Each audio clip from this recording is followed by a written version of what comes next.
Vega Jewelers exclusive luxury bridal jewelry exhibition 6th and 7th December, Hotel ITC Grand, Bay Beach Road, Vizag.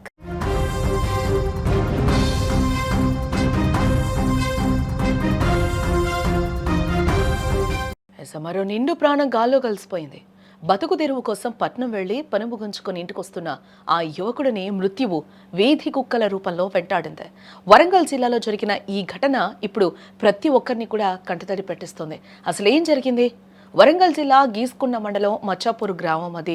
ఎలుకుర్తి గ్రామానికి చెందిన 24 ఏళ్ల ఆడెప్పు శివకుమార్ హన్మకొండలో ఉద్యోగం చేస్తూ ఉన్నాడు. ఎప్పట్లాగే పని ముగించుకుని రాత్రి బైక్ మీద ఇంటికి బయలుదేరాడు. కానీ మచ్చాపూర్ రాగానే ఒక్కసారిగా కుక్కల గుంపు అతన్ని వెంటాడడం మొదలుపెట్టాయి. వాటి బారి నుంచి తప్పించుకునేలా భయంతో శివకుమార్ బైక్ వేగం పెంచాడు. ఆ కంగారులో వాహనం అదుపు తప్పి పక్కనే ఉన్న డ్రైనేజ్లో ఒకసారిగా పడిపోవడం జరిగింది. తీవ్ర గాయాలతో అక్కడికక్కడే ఆ యువకుడు ప్రాణాలు వదిలాడు. చేతికొచ్చిన కొడుకిలా రోడ్డు పాలు కావడంతో ఆ తల్లిదండ్రుల రోదనలు మిన్నంటాయని చెప్పుకోవచ్చు. ఈ ఘటనతో స్థానికులు భగ్గుమంటూ ఉన్నారు.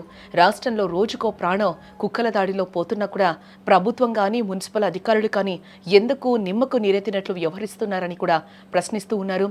ఇంకెంతమంది చావాలి, అప్పుడు కానీ మీరు చర్యలు తీసుకోరా అంటూ కూడా అధికారుల తీరుపై మండిపడుతూ ఉన్నారు. ఇది కేవలం శివకుమార్ కుటుంబ సమస్య కాదు, మనందరి సమస్య. రేపు మన ఇంటి పిల్లలకు మనకు ఈ పరిస్థితి రాకూడదంటే ఇప్పటికైనా పాలకులు స్పందించాలి. నిన్న మొన్న కూడా మనం చూసాం, హయత్ నగర్లో కూడా ఒక మూగ పిల్లగాడి మీద కూడా మూకుమ్మడిగా కుక్కలన్నీ కూడా ఒక్కసారిగా దాడి చేసిన సిచ్యువేషన్. ఆ పిల్లాడిది కూడా మరీ దారుణం. ఎందుకంటే మూగ పిల్లాడు కాబట్టి ఎవరిని కూడా పిలవలేడు, అరవలేడు. ఆ ఘటనలో అయితే ఆ పిల్లగాడికి కూడా తీవ్రమైన గాయాలైన సిచ్యువేషన్ అయితే కనిపించింది. ఆ అబ్బాయిని వెంటనే హాస్పిటల్కి కూడా తరలించడం జరిగింది. నెటిజన్స్ అందరూ కూడా అడుగుతున్న ప్రశ్న ఇదే కావచ్చు.